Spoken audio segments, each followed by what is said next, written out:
दोस्तों, हमारा देश भारत एक खूबसूरत देश है और इस देश में एक खूबसूरत प्रदेश है अंडमान और निकोबार द्वीप समूह। हमारे देश की एक खासियत यह है कि आप इस एक देश में कई देशों का आनंद ले सकते हैं, क्योंकि जैसे जैसे हम विभिन्न प्रदेशों में भ्रमण करते हैं, उनके खान पान, वेशभूषा, सभ्यता, संस्कृति इत्यादि बदलते जाते हैं जो हमें प्रभावित करते हैं। लेकिन एक चीज़ जो मुझे सबसे ज़्यादा प्रभावित करती है वो है वहाँ की लोक कथाएँ। लोक कथाओं को किसी प्रदेश का आईना समझ सकते हैं जिसमें उसका चेहरा नज़र आता है।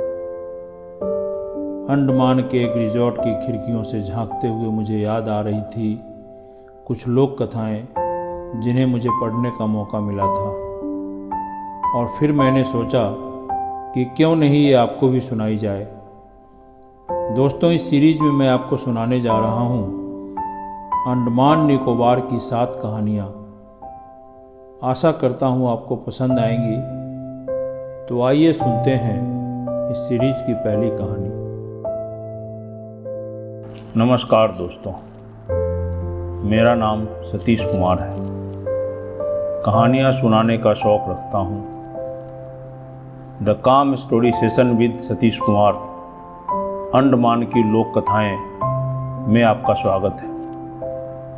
आज इसके अंतर्गत मैं सुनाने जा रहा हूँ अंडमान की एक लोक कथा, जब पेड़ चलते थे। बेशक वे बड़े सुनहरे दिन थे। उन दिनों आदमी जंगलों में भटकता फिरता था। आदमी की तरह ही पेड़ भी घूमते फिरते थे। आदमी उनसे जो कुछ भी कहता वे उसे सुनते समझते थे। जो कुछ भी करने को कहता वे उसे करते थे। कोई आदमी जब कहीं जाना चाहता था तो वह पेड़ से उसे वहाँ तक ले जाने को कहता था। पेड़ उसकी बात मानता और उसे गंतव्य तक ले जाता था। जब भी कोई आदमी पेड़ को पुकारता, पेड़ आता और उसके साथ जाता। पेड़ उन दिनों चल ही नहीं सकते थे, बल्कि आदमी की तरह दौड़ भी सकते थे। असलियत में वे वो सारे काम कर सकते थे जो आदमी कर सकता है। उन दिनों इलपमन नाम की एक जगह थी। वास्तव में वो मनोरंजन की जगह थी। पेड़ और आदमी वहाँ नाचते थे, गाते थे, खूब आनंद करते थे। वहाँ वे भाइयों की तरह हंसते खेलते थे। लेकिन समय बदला। इस बदलते समय में आदमी के भीतर शैतान ने प्रवेश किया। उसके भीतर बुराइयां पनप उठी।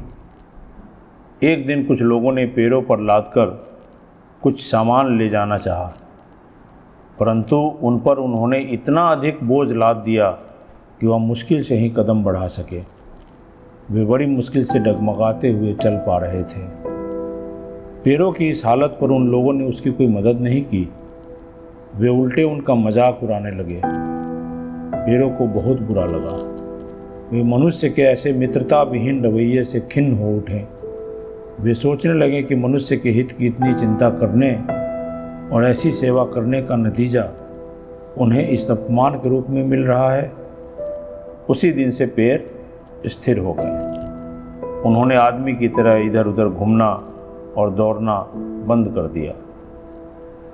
अब आदमी को अपनी गलती का एहसास हुआ।